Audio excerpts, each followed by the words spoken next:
네, 반갑습니다, 여러분. 주말이란다. 평일 잘 보내고 계신지요? 저도 회사 잘 출근하고 일하고 잘 왔습니다. 오늘 제가 여러분들과 좀 얘기를 나눠보고 싶은 사항은 마크로 시장 공부가 과연 우리 주식 투자에 큰 도움이 되는가 안 되는가에 관한 사항입니다. 제가 주식 투자 업력이 한 4년, 5년밖에 안 되기 때문에 크게 제 말이 도움이 될지 모르겠지만 1년의 사례를 통해서 제가 직접 겪은 사례를 통해서 한번 얘기를 드려보고자 합니다. 지금 여러분들과 제가 지금 보고 있는 제 블로그 내용은요, 9월 28일에 분석한 이제 박석중 신한투자증권의 펀드 투자자가 이제 진행한 세미나 내용입니다. 제가 박석중 의원을 매우 좋아하는데요.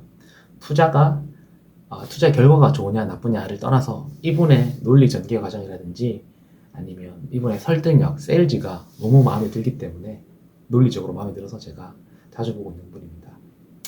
그래서 결론적으로 말씀드리면 마크로 해석이 투자에 직접적으로 도움이 되느냐, 제가 생각해 봤을 때 단기적, 적어도 6개월에서 한 1년 정도 사이에는 마크로 투자의 공부가 크게 그다 도움이 되지 않는 것 같습니다. 왜냐하면 마크로 투자는 너무 복잡게라고 생각을 하기 때문입니다. 구체적인 사례로 사실 이제 박석중 의원이 작년에 했던 얘기들은 G1, 그러니까 미국은 이제 결국에는 재고 사이클이라든지 금리 사이클에서 한번 수축 사이클이 왔다. 그렇기 때문에 미국 주식 비중을 줄여야 된다라고 얘기를 하셨던 사항이 있고, 중국 같은 경우에는 이제 오히려 금리 사이클로 봤을 때는 오히려 지금 좀 들어가야 되는 사이클이 아니냐. 그리고 또 지금 중국이 가지고 있는 세 가지 수익을 낼 수 있는 사항, 투자, 그 다음에 소비, 그 다음에 수출, 이 사항에서 지금 살아날 수 있는 가능성이 이제 소비밖에 없으니까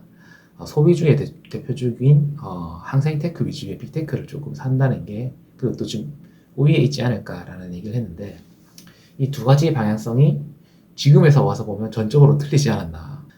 왜냐하면 제가 뭐 박석중 의원을 디스하는 게 아니라 얼마나 이 마크로가 복잡한지를 전형적으로 얘기하는 거예요. 논리적으로 얘기하면 작년에 발언하셨던 의견이 좀 더 맞다고 생각하고 저도 동의를 했고, 그 동의에 맞게 제 투자를 조금 더 강화했던 측면이 있습니다.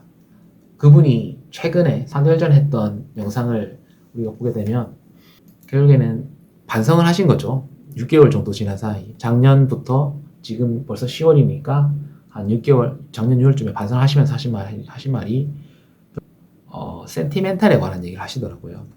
그러니까 재고 사이클이라든지 아니면 뭐 금리 사이클도 있겠지만 콘트라 TF 파동 얘기를 하시더라고요. 그러니까 지금 AI의 패러다임이 왔다. 그 AI의 패러다임 때문에 투심이 좋아졌다. 그렇기 때문에 나스닥이 저점에 30% 치고 올라갔다. 이런 얘기를 하시게 되고, 중국에 대해서는 이제 그 희망의 끈을 놓지 않은 항생테크 같은 경우는 거의 고점에서 25% 내려갔죠. 정반대로 나스닥은 올라가고 항생테크는 내려가는 상황인데, 워낙 상황이 안 좋다 보니까 그 부분에 대한 언급을 하시고 뭐 이제 뭐 빼라 뭐 사라 이런 말씀은 잘 이제 안 하시는 상황인데, 그만큼 이제 복잡한 거죠.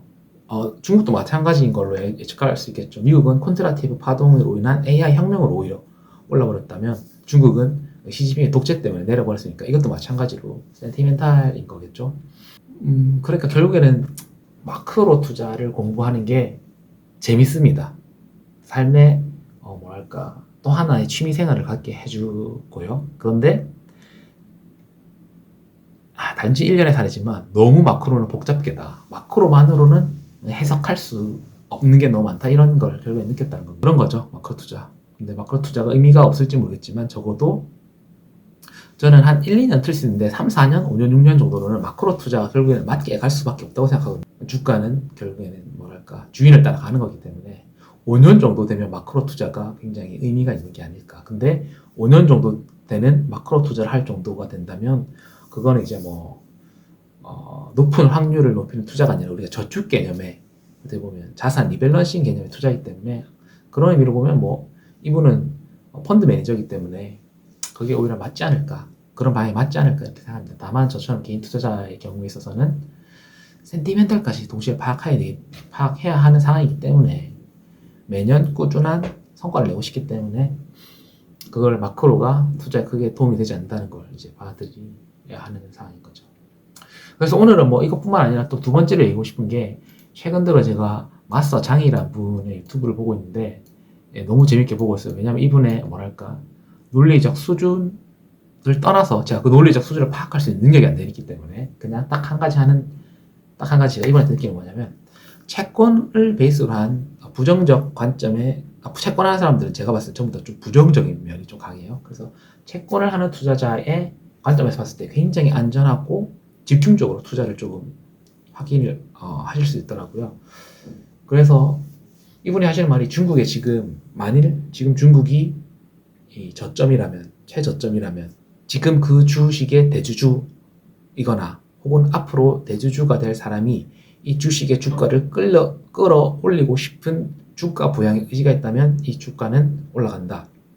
특히나 지금처럼 중국처럼 상황이 매우 안 좋은 상황이라면 채권을 많이 발행하고 그 채권을 많이 발행했을 때 자기 자산을 끌어올리게 하고 이를 통해서 자기 스톡을 자기 주가를 올려버리게 되면 신용을 더 높게 받을 수 있게 되거나 아니면 또 빚의 비율이 낮아질 수 있기 때문에 주가를 부양할 수 있다 이런 관점으로 보시게 되더라고요. 제가 정확하게 파악한 건 아니기 때문에 이분의 책을 다 내용을 읽어봐야 알게 되겠지만 결국에는 이분의 관점은 중국에 있는 중소형주 중에 자신의 신용평가를 높게 해서 이러한 고금리 사이클을 넘어갈 수 있게 하는 방법론을 채택한 놈들이 있다면 그렇게 되면 일부러 주가를 대주주가 조작을 하는 거거든요. 조작이 아니라 어떻게 보면 당연한 사례겠죠. 그런 사례가 있다면 거기 투자를 해야 된다 이런 식으로 말씀하시던데 그거를 공시를 통해 확인이 가능한다고 주장을 하고 계시거든요. 그게 가능할지 안 가능할지 모르겠지만 저도 한번 이 부분을 따라서 한번 공부를 한번 진행해 보려고 오늘 뭐 이것저것 찾아보고 있습니다. 그래서 뭐 이런 내용을 공유해서 올려드리고요. 네, 이런 관점에서 뭐 중국 주식을 떠나서 요즘 또 채권 또 내용이 재미있다 보니까 이런 내용을 공부를 한번 진행해 보고자 합니다. 여러분들 계속 시장에서 잘 살아남으시길 바랍니다. 네, 오늘 여기까지입니다.